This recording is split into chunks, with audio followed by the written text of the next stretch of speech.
the guy that normally runs the grader's out of town. They got some ice. They want me to come up here, take the road grader, and I'm gonna go scrape some ice. So we'll see how that goes. Update when I get back, I guess. I only got a couple roads I gotta hit. I don't have a whole lot of seat time in a grader. I got maybe 40 hours, if that. That was a while ago, so it's gonna take a little bit of lever pulling, I guess, to figure out what's going on. But we shall see. Alright, well, guess we're gonna try this out. Alright, well, didn't go so good. Slid right off the road. It's slip dippery out here. YouTube, so by this time you may have heard that our Western Star here is kind of a little bit of a fat piggy, huh? Yeah, she's got baby's got back, all right? God damn. But it's a bummer. You live and you learn. At this time, we're not necessarily in a could we buy a different truck? Yes. But that's just going to put more just stress that we don't need, whatever. So I think we're just going to have to kind of suck it up this year, get through this year, kind of figure out, for sure if we like this truck, if we want to keep it, we can put some money into it, potentially put a different box on it, tag axles under it. And, I think a lot of the weight in this truck is in this box, because you can see, so down here is the truck frame.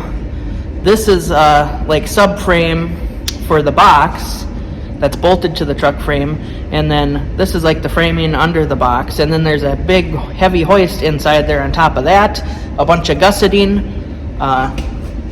from about this point back. So this box probably weighs a couple thousand pounds more than a traditional telescopic hoist style box with this underbody hoist that this has. So I think that we could probably lose a lot of weight by getting rid of this box, going to a traditional style box, or even potentially I have thought about taking this box, getting rid of the under hoist and the extra frame, and getting trying to figure out if they make some sort of kit to put a telescopic hoist in this box, but still it still has a really big frame underneath the box, which is extra weight that I don't necessarily think, I don't know how much we'd gain probably, I think we would lose a couple thousand pounds, so we'd gain capacity. But is it worth all that work when the box in general needs work anyways? You see the rust up there and whatnot. So at this time, I'm just gonna start shaving stuff out of the box. So this piece right here, I'll cut up to this turn down, and then this piece actually wraps down and is welded underneath here. So I'll cut this out. That's going to save me I think when I calculated out 150 or something around there pounds each side, so 300 pounds for that. I'm gonna shave up there from the black spot you can see down to this panel. That's about 6 inches. I'm gonna shave that piece out, and that's going to save us another 100 pounds. I think was it 100 pounds a side? I don't remember. It was potentially 100 pounds a side, cutting that little piece out. And then I'm also planning, let me back up. Beep, beep, beep. I'm also planning, if you can see this bad boy right here, so not necessarily this handle, but the cab protector, I'm going to cut that off because that's 160 plus pounds. And we've also been talking, and this truck has beep, beep, beep, beep, this huge fuel tank, and it weighs so fuel alone in this fuel tank weighs probably 800 pounds plus whatever the extra aluminum. And then also there is 2 extra mounts. So if I get rid of those extra mounts, put a smaller fuel tank in, that'll potentially cut 500 to 600 more pounds off. I'm thinking that we can tastefully, we'll call it tastefully, get rid of 12 12 to 1500 pounds, just kind of changing stuff around a little bit, which isn't going to help a whole lot. It might get us up to like, hopefully closer to like 13 plus ton, but it'll help down the road if we decide to add tag axles, because you know that's probably about the weight of the set of tag axles. The truck's a little bit shorter, so that kind of plays into everything, and it's just, you know, sometimes stuff doesn't work out, and unfortunately that's a lot of time. Like I say, if I didn't have bad luck, I won't have any luck at all, which isn't always true. Alexis says I'm pessimistic, I believe. You know, I have a little bit rougher outlook on life, or what, you know, whatever. But you know, I've been around the block, I've seen how it goes, and if something can go wrong, it's going to go wrong, and you just need to learn to expect that, especially when you're doing this kind of stuff, which is a bummer, but I'm realistic. So, you know, might have been in a bad mood, whatever, but I just know how it goes, right? So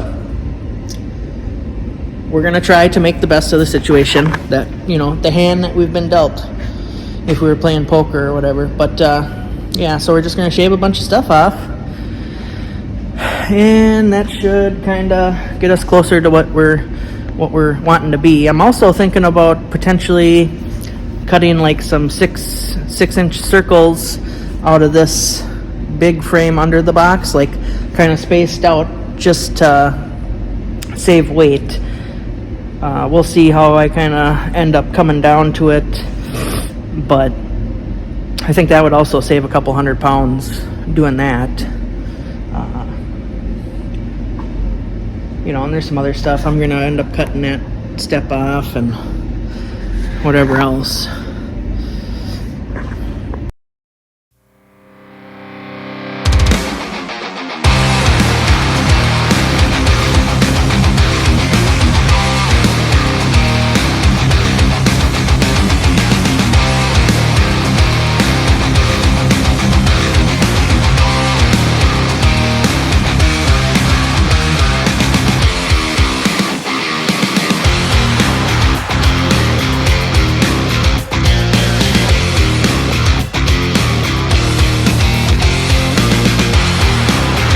Alright, so did a bunch of cutting, patching. I ended up patching holes that you kind of might have seen in some of the sped up footage, maybe not.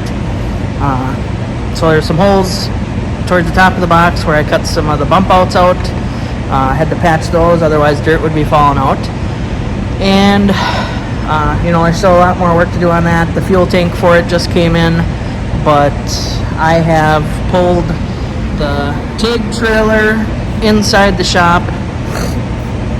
It's had a ABS issue since we got it,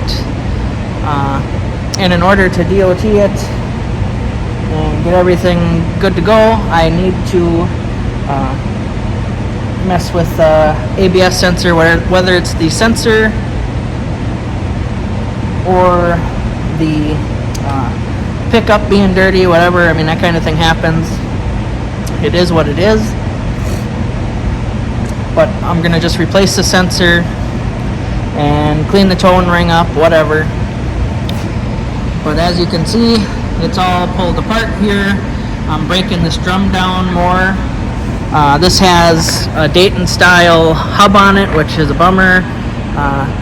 If I would have known that I didn't like working on them so much, and that they were such like, they're a more pain in the bottom to work on, because you have to break it way down.